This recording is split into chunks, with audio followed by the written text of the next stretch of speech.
Welcome. This is another edition Grapsody interviews here on Fightful. I'm Phil Lindsay. Of course, I'm here with Righteous Reg, and we have a guest. Very excited to talk to Canadian wrestler, Taekwondo aficionado, Mike Bailey. What's going on, bro? How's it going? Thank you guys so much for having me. Speedball Mike Bailey, Phil. Get it right or pay the price, as they used to say on Salute Your Shorts. As you know, if you've listened to our podcast for the last, since it's happened, every time that I've talked about Speedball Mike Bailey, there's a little gleam in my eyes. I get a little bit more excited. I start raising the roof for some reason. I've seen multiple live shows where this person right here has tore the house down so many times.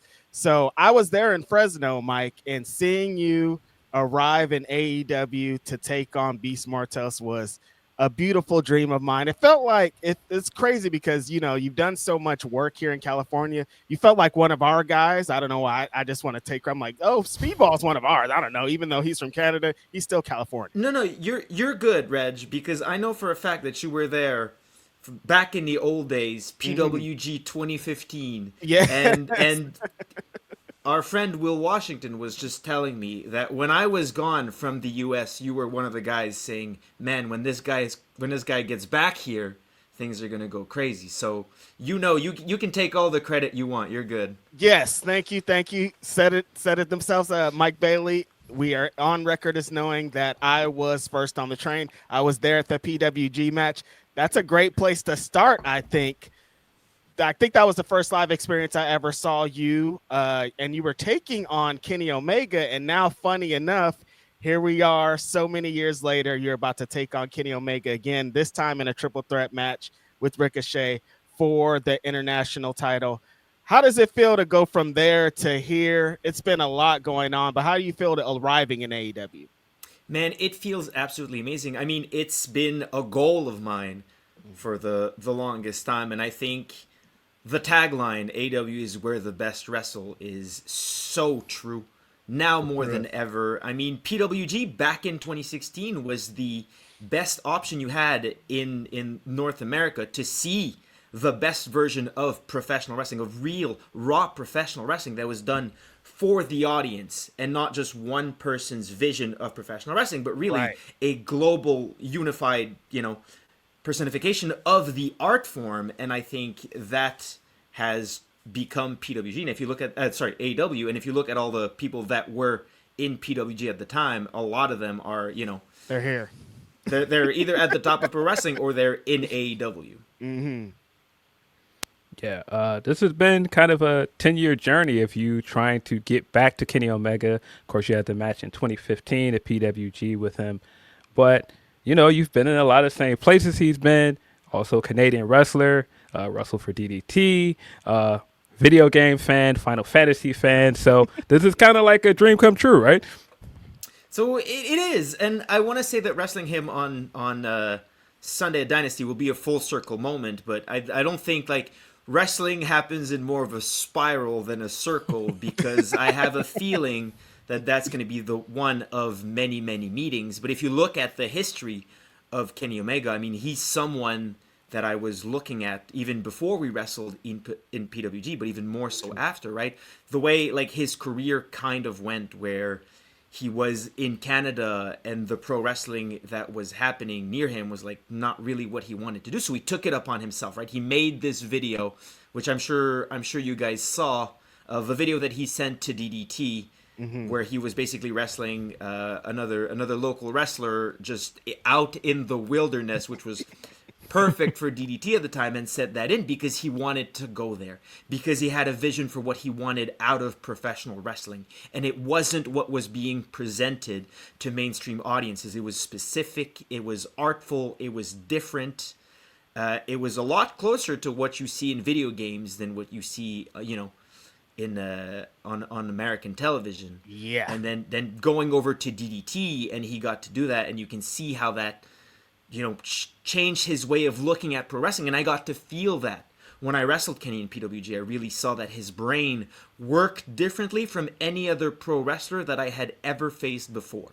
And then when I got to DDT, just about 6 months after wrestling Kenny, and being in that locker room and seeing how everyone goes about pro wrestling really made me understand, okay, this is a more exciting version of professional wrestling than what I was familiar with, than what I had even imagined, just the way people were able to look at it. Because being with DDT for the 5 years that I was really like a life-changing experience, especially in the way the art is presented, right? Because in America, I feel like, especially if you only looked at what was on television back then, before AEW, was so incredibly specific and so homogenous, and then getting to DDT and doing a show on just blue gym mats in a shopping mall in front of an audience that did not care to see pro wrestling at all,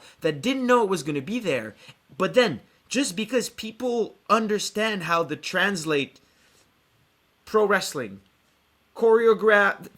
half choreographed, half improvised fight scenes for an audience, and still make those entertaining to a public that did not even want to see it, really changed the way I look at professional wrestling. And I feel like Kenny Omega, the Young Bucks, and everyone brought that to AEW, and that's why it again, and getting to face Kenny in AEW just feels right in that regard.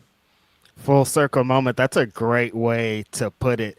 Speedball Mike Bailey, I think you have like your own unique style for sure. When you see your name on a card, that match is going to be way different than all the matches presented. I've seen you in some incredible battles. I'd like to talk about how you developed your style, because I think knowing nothing about who you are, and that's what's kind of the best thing about you being in AEW. There are some people that didn't know who you are, but immediately you start going into the kicks, you start going into the dives, you start going into the full thing, and they're all in. How did you develop that style?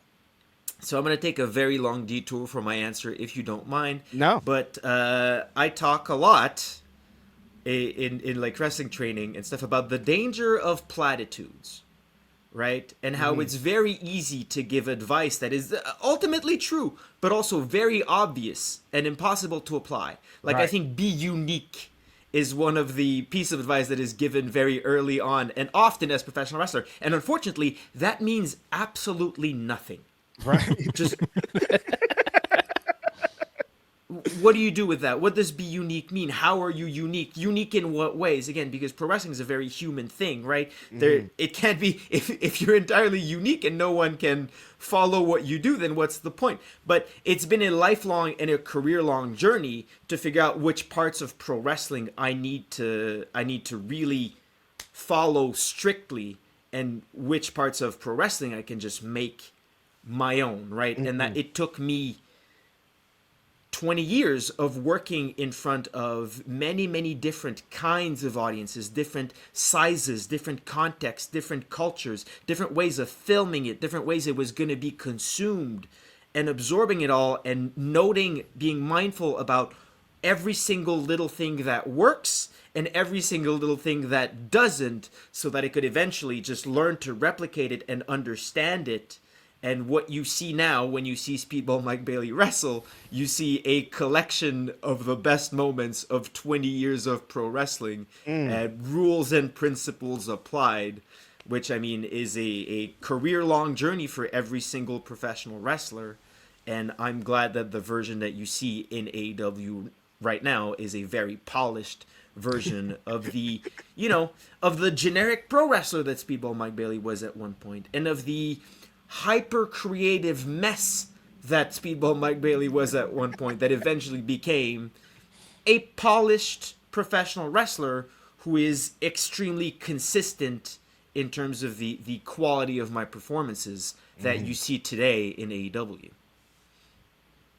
Yeah, I don't think a lot of people, if they're new to you, know how long you've been in wrestling. Just you saying it now, 20 years in wrestling, it's a long time. And I mean, going all the way back to that time period, 2005, that's pre-social media, pre-internet, and like pre a lot of what we know about the way that indie wrestling is promoted now.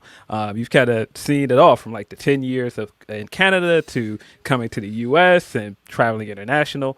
With that said, How does it feel like for the last at least 4 years or so to be a contractor wrestler? Because that's got to be a different experience altogether. I mean, yes, it is. It's great to have the kind of safety net that I never thought I would, in terms of being able to be fully focused on professional wrestling and not like worried about, is this gonna end, right? It could end at any moment, and that's kind of where I've been for the last, like, probably 10 years before that, even when the whole world shut down. Right.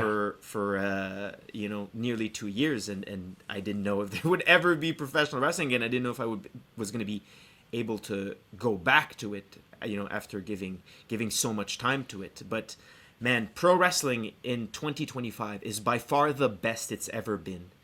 It was rough out there for many reasons. I mean, for many different groups of people, it was impossible and a literal nightmare.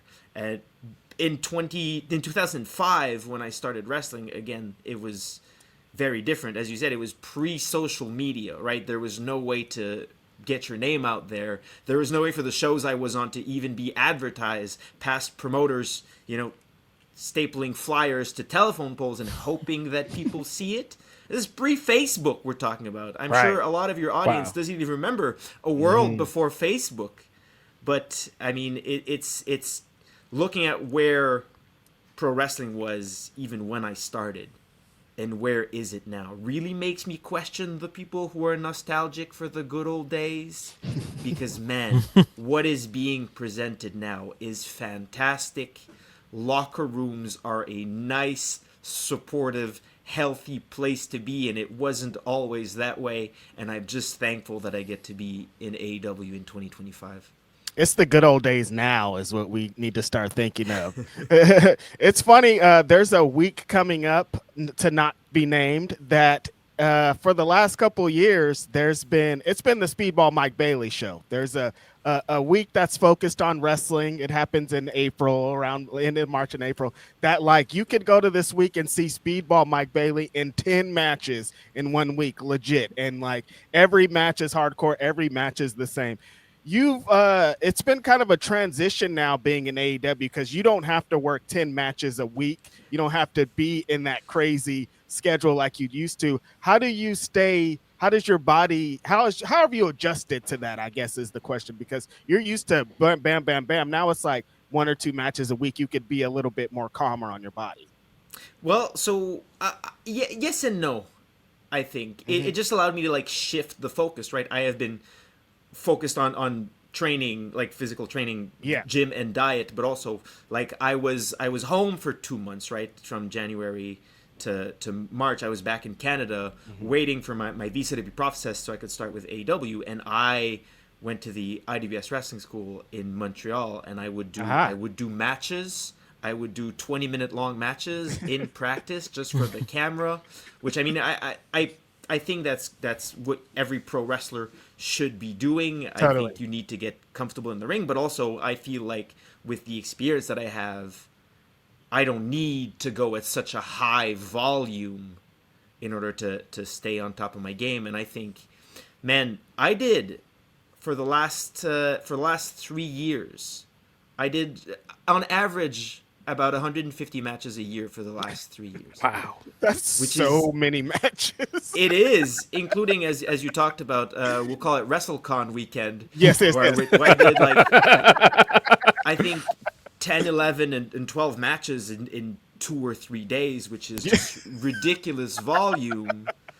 And I think that I'm still working just as hard, and I will keep working just as hard the whole time I'm at AEW. The hard work is just going to be different, right? It's going to be more than volume. It's going to be precision, and it's going to be the same volume is just going to be concentrated into the one, 10 to 20 minute slot that you see on TV once or twice a week.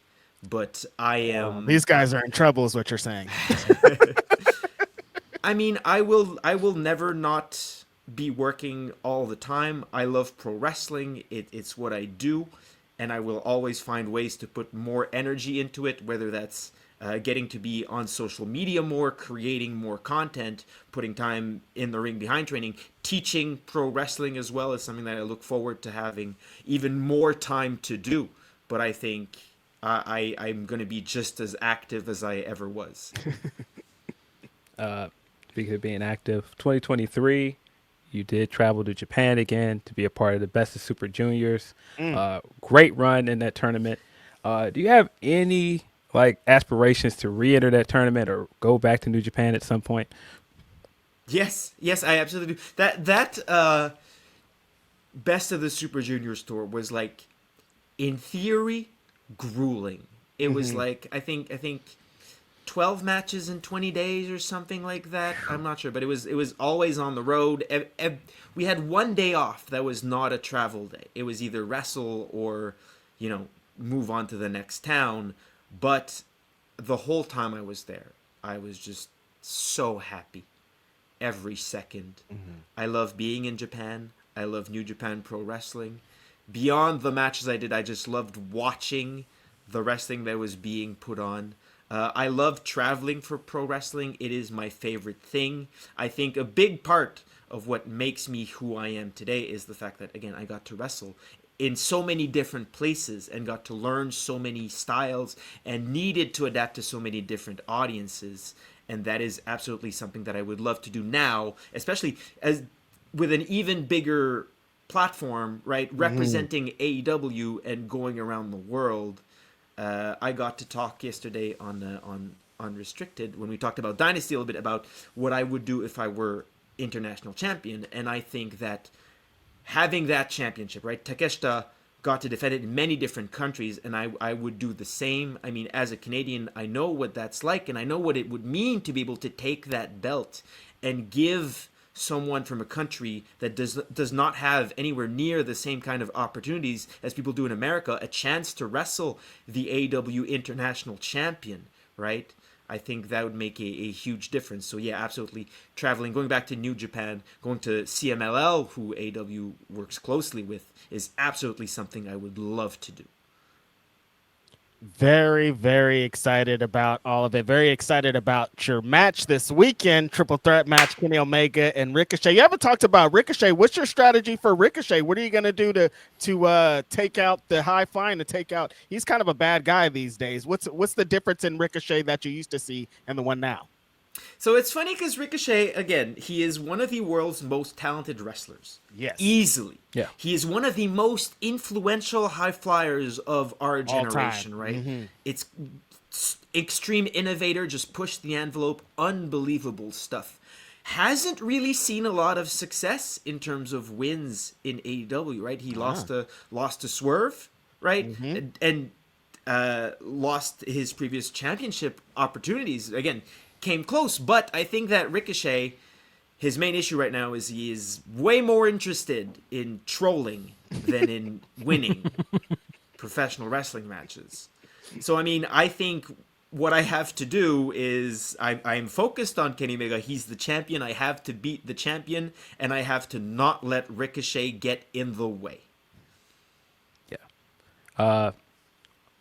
Before you came to AEW, of course, Beastie Boys, Brass Monkeys was such a big part of your presentation. The new theme song, Ultima 84, made by Mikey Ruckus, which is also a slapper. How much influence did you have on that?